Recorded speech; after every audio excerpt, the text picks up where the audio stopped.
Сәлеметсіздер ме балалар? Математика пәні 3-ші сынып 86-ші сабақ. Сабақтың тақырыбы 96 мен 6-ның бөлінісі түріндегі кестеден тыс ауызша бөлу. Оқу мақсаты кестеден тыс мынадай жағдайларда 17 мен 5-тің, 96 мен 6-ның бөлінісі, 75 пен 15-тің бөлінісі, 84 пен 4-тің бөлінісін ауызша көбейту мен бөлуді орындау. 3 амалдан артық санды өрнектерді салыстыру.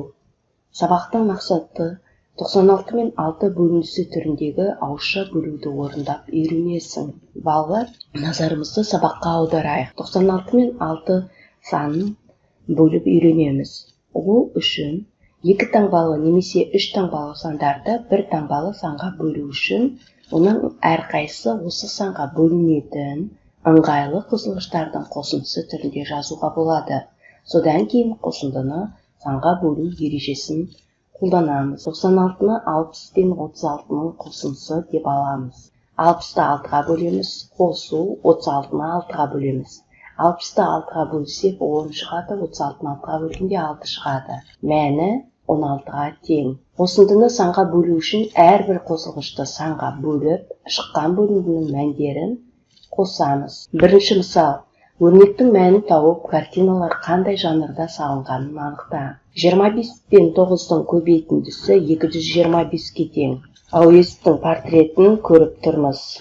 200 пен 5-тің квадратының қосындысы 225. Бұл Бауыржан Момышұлының портреті. 32 мен 9-тың көбейтіндісі тең 288-ке тең. Тау картинасы пейзажын көріп отырмыз. 102 мен 9-тың көбейтіндісі 918. Қымыз натюрмортын көріп отырмыз. 9 бен 100-дің көбейтіндісіне 9 бен 2-ның көбейтіндісін қосамыз. Бұнда 918-ге тең. Қалымбаеваның натюрмортын көріп тұрмыз бұл жерде. Бірінші бағанның есептеу тәсілін түсіндір. Осы біліміңді пайдаланып, екінші бағандағы мысалдарды қалай есептеуге болатынын өзің шығарып көр. Алдымен 40 пен 18-дің қосындысын 2-ке бөлеміз. Ол үшін қосылғыштарды жеке-жеке 2 санына бөліп шығамыз. 40-ты бөлеміз 2-ке, қосу 18-ті бөлеміз 2-ке. Мәні 29-ға тең. Келесі 80 мен 16-ның қосындысын 4-ке бөлгенде мәні 24-ке тең. 400 бен 180-ның қосындысын 2-ке бөлеміз. Бұнда да жеке-жеке бөліп аламыз. 400-ді 2-ке бөлеміз, қосу 180-ді 2-ке бөлеміз. Мәні 290-ға тең. 400 бен 180-ның қосындысын 20-ға бөлеміз. Бұнда 29-ға тең. 800 бен 160-тың бөлінісін 4-ке бөлгенде 240-қа тең. 800 бен 160-тың бөлінісін 40-қа бөлгенде 24-ке тең. 58 санын 2-ке бөлу керек. 58-ті жіктеп аламыз. 40 пен 18 саны деп алсақ, яғни ол 2-де қалдықсыз бөлінеді. 40-ті 2-ке бөлеміз, 20 болады. 18-ді 2-ке бөлеміз, 9 болады. Сонда мәні 29-ға тең. 96 мен 4-тің бөліндісі, 80 мен 16-ның қосындысы деп аламыз. 80-ді 4-ке бөлеміз, және қосамыз 16 мен 4-тің бөліндісін тең 24-ке.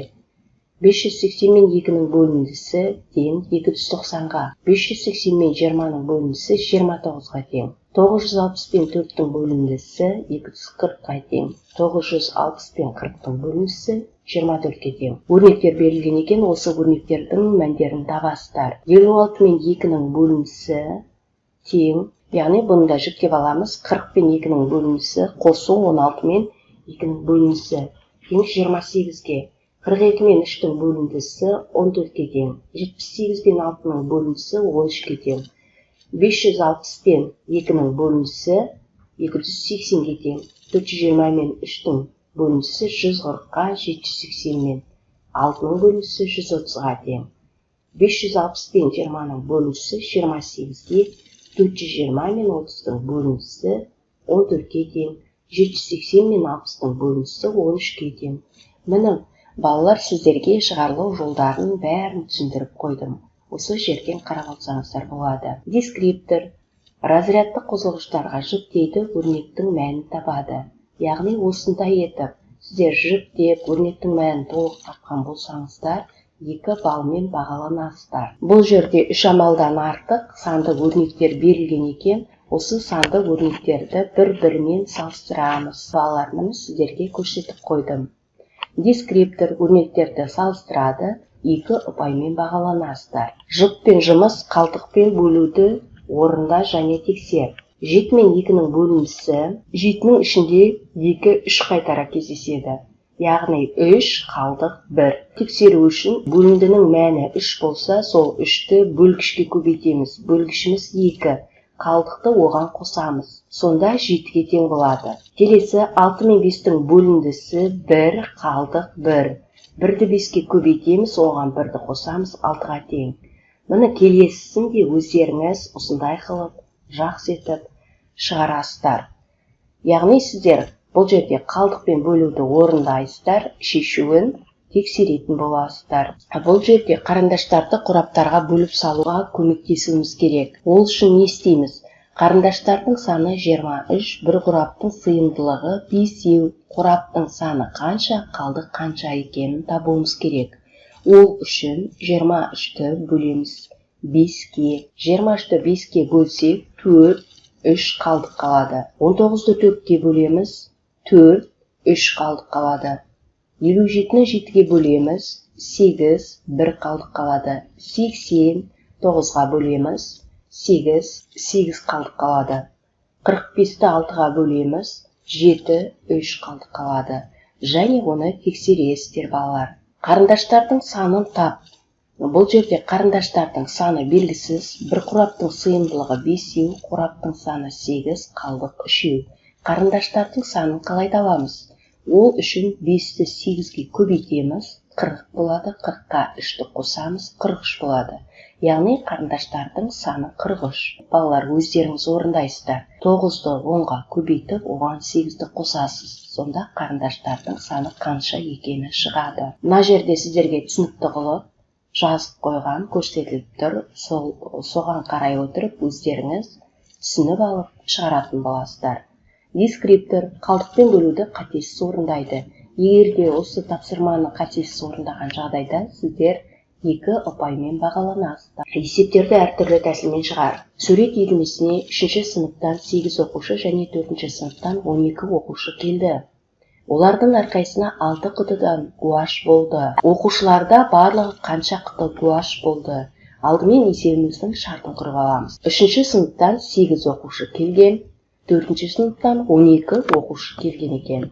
Әрқайсында 6 құтыдан гуаш бар. Барлығы қанша гуаш бар екенін белгісіз бізге.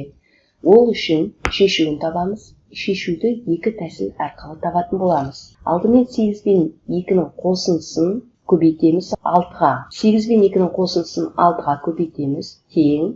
20, 20-ны 6-ға көбейтсек 120-ға тең. Екінші тәсілі 8 пен 12-нің қосындысын көбейтеміз 6-ға.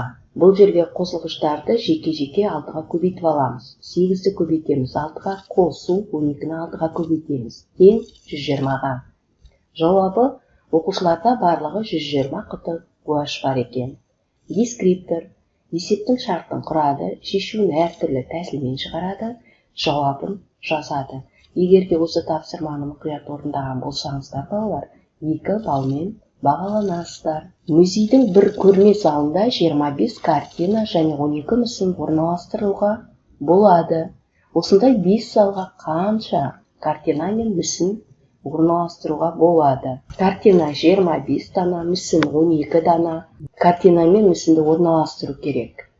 Бұны да 2 тәсілмен есептеп шығарамыз. Шешуі 25 пен 12-нің қосындысын 5-ке көбейтеміз. 37, 37-ні 5-ке көбейтсек 185-ке тең.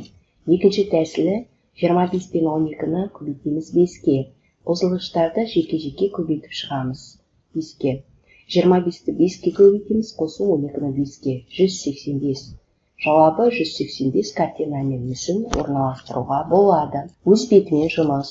Бөлгіштерді тиімді қосылғыштарға жіктеу үшін әр бояудың ыдысына тиісті қылқаламды таңда.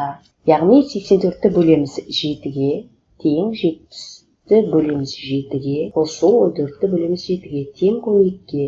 84 пен 6-ның бөлінісі 60 пен 24-тің қосындысы деп алып 60-ты 6-ға бөлеміз, қосу 24-ті 6-ға бөлеміз. Мәні 14-ке тең.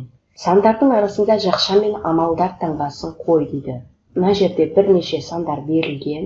Жақша қоюымыз керек, және таңбаларды қоюымыз керек. Сонда мәні бірдей болып шығу керек. Ол үшін 8 пен 8-дің қосындысын көбейтеміз 8-ге. Одан азайтамыз 8-ді. Тең 120-ға. 8 пен 8-дің көбейтіндісін қосамыз 8-ге. Оны бөлеміз 8-ге. Тең 9-ға. Балалар, бүгінгі сабағымыз аяқталды. Назарларыңызға рахмет.